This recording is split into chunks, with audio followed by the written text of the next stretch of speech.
வணக்கம் நேயர்களே. நேயர்கள் அனைவரும் நீடூழி வாழ்க நிம்மதியுடன். இன்னைக்கு மகாலய அமாவாசை. கொலு வைக்கிறவங்களுக்கான பதிவு இது. அதாவது வழக்கப்படி நம்ம ஆதி காலத்திலிருந்து நம்ம தாத்தா பாட்டி காலத்திலிருந்து கொலு வைக்கிறவங்களுக்கு சாஸ்திர சம்பிரதாயம்லாம் தெரிஞ்சிருக்கும். அதுபடி பார்த்து வைக்கலாம்.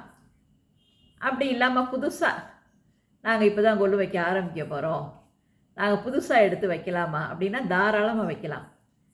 என்னன்னா அம்பாள் வழிபாடு செய்கிறதுக்கு நம்ம யாரையும் வைக்கலாமா வேணாமான்னு கேட்க வேண்டியதில்லை. இப்போ பொதுவாக மகாலய அமாவாசை அன்னைக்கு தான் கொலுப்படி வைப்போம். நம்ம அதை பற்றின பதிவு இது.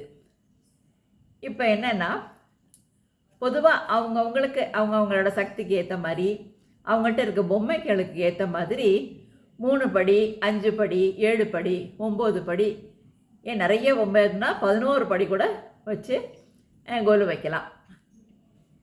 இதில் என்னென்னா நம்ம இந்த படிகளில் படி வச்ச உடனே அதில் மேலே துணி விரிப்போம் இல்லையா, அது சில பேர் ஒரு கலராக பட்டு புடவை அந்த மாதிரி விரிக்கிறாங்க.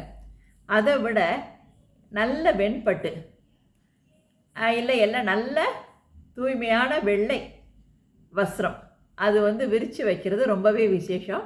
ஏன்னா மகாலட்சுமிக்கு உகந்த நிறம் வெள்ளை. அதுவும் இந்த மாதிரி வெள்ளை துணியில் பொம்மைகளை அடுக்கிறப்ப இன்னும் கொஞ்சமே பளிச்சிரும், நல்லா அழகாக தெரியும். அந்த மாதிரி நம்ம வச்சு அமைக்கலாம். இதில் ஒரு நல்ல நேரம் பார்த்துக்கணும். நம்ம ஏறு பொழுதில் நல்ல நேரம் பார்த்து அந்த நேரம் முதல்ல விநாயகர் பொம்மை எடுத்து முதல்ல ஒரு படியில் வச்சிடணும். ஏன்னா மூலாதார மூர்த்தி இல்லை அவர். அதனால் இந்த நவராத்திரி வைபவம் நல்ல சிறப்பாக நடக்கணும், எல்லாருக்கும் நிறைய பேருக்கு மஞ்சள் குங்குமம் கொடுக்கணும் அப்படின்னு சொல்லி நல்லா வேண்டிட்டு ஒரு விநாயகர் பொம்மையை எடுத்து முதல்ல வச்சுட்டு அதுக்கப்புறம் இப்படி வைக்க ஆரம்பிக்கலாம்.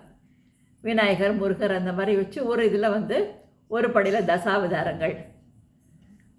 தசாவதார பொம்மை, அப்புறம் ஒரு படியில் அஷ்டலட்சுமி பொம்மை, அப்புறம் ராமர் பட்டாபிஷேகம், இந்த மாதிரி லக்ஷ்மி சரஸ்வதி துர்க்கை, இந்த மாதிரி அழகாக நம்ம வச்சுட்டு வரலாம்.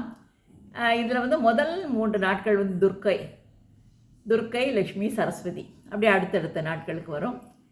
இந்த நவராத்திரி நாட்களில் நம்ம முக்கியமாக செய்ய வேண்டியது என்னன்னா கொலு வச்சு முடித்ததுக்கப்புறம் காலை மாலை 2 நேரமும் ஏதாவது ஒரு பிரசாதம் வச்சு நைவேத்தியம் பண்ணணும்.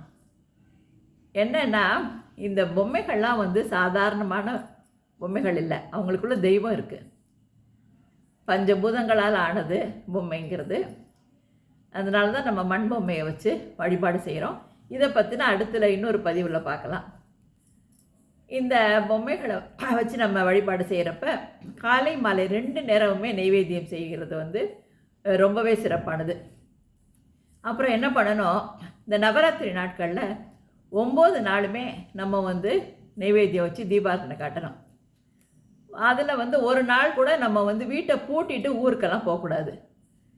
ஏன்னா முதல் நாள் நம்ம படி எடுத்து வச்சு முதல் நாள் தீபாரதனை காமிக்கிறப்பவே அம்பாள் நம்ம வீட்டுக்கு கொலுவிருக்க ஆரம்பிச்சிருவாங்க.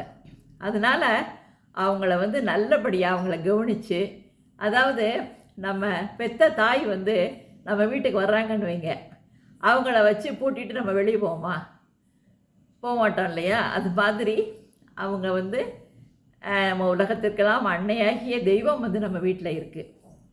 அதனால் நம்ம கொலு வச்ச நேரத்தில் நம்ம பூட்டிட்டு கண்டிப்பாக வெளியூர்களுக்கெல்லாம் செல்லக்கூடாது.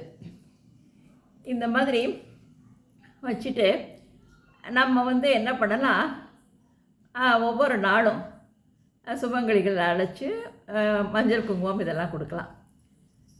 இதில் குறிப்பாக நம்ம ஆஃபீஸ் போகிறவங்களா இருந்ததுன்னா அந்த நவராத்திரி நாட்களில் ஒரு குறிப்பிட்ட நாளை தேர்ந்தெடுத்து அன்னைக்கு எல்லாரையும் கூப்பிட்டு ஒரு வெள்ளிக்கிழமை இந்த மாதிரி நாட்களில் கூப்பிட்டு எல்லாருக்கும் ஒரே நாளாக வச்சு எல்லாம் கொடுக்கலாம். அதாவது அவங்களுக்கெல்லாம் வெத்தலைப்பாக்கு கொடுக்க என்ன அவங்க மன மகிழ்ச்சி அடையிறப்ப அது தெய்வத்துக்கு போய் சேரும். அதனால் கண்டிப்பாக வந்து இந்த வைபவத்தை நம்ம வந்து எவ்வளவு சிறப்பாக கொண்டாட முடியுமோ கொண்டாடலாம். காலை நேரத்தில் வந்து லலிதா சகஸ்ரநாமம் அதை வந்து இப்போ ஒளிநாடாக்கள்ல எல்லாம் இருக்குது, அதை வந்து வீட்டில் ஒலிக்க செய்யலாம். இல்லை உங்களுக்கே இது தெரிஞ்சுதுன்னா நீங்கள் லலிதா சகஸ்ரநாமம் பாராயணம் செய்யலாம். அது இன்னுமே சிறப்பானது. அது கனகதாரா சோஸ்திரம், அபிராமி அந்தாதி, மகாலட்சுமி அஷ்டகம், இதெல்லாம் நம்ம வந்து பாராயணம் செய்கிறது ரொம்பவே விசேஷம். அதனால் இந்த மாதிரி சக்தி வாய்ந்த நாட்களான நவராத்திரி நாட்களை வந்து நம்ம தவறாமல் பயன்படுத்தி நல்லபடியாக நம்ம பயன்படுத்தினோன்னா நம்ம வாழ்க்கையில் வந்து ஆயுள், ஆரோக்கியம், ஐஸ்வர்யம், பேரு, புகழ், நிம்மதி எல்லாமே நல்லா பல்கி பெருகி வரும். நம்ம இந்த நவராத்திரி கொண்டாடுறது மூலமாக நம்ம வாரிசுகள், நம்ம குழந்தைங்க, பேரம்பேத்திங்க எல்லாருமே இதை கவனித்து அவங்களும் வந்து தெய்வ நெறிப்படி வளர ஆரம்பிப்பாங்க. அவங்களுக்கு வந்து நல்ல தெய்வ நம்பிக்கையும் வளரும். தெய்வ நம்பிக்கை இருந்தாலே வேறு எந்த தவறான பாதைக்கு அவங்க போக மாட்டாங்க. அதனால் இந்த நவராத்திரி பூஜையை சிறப்பாக கொண்டாட ஆரம்பிங்க. All the best. வாழ்த்துக்கள்.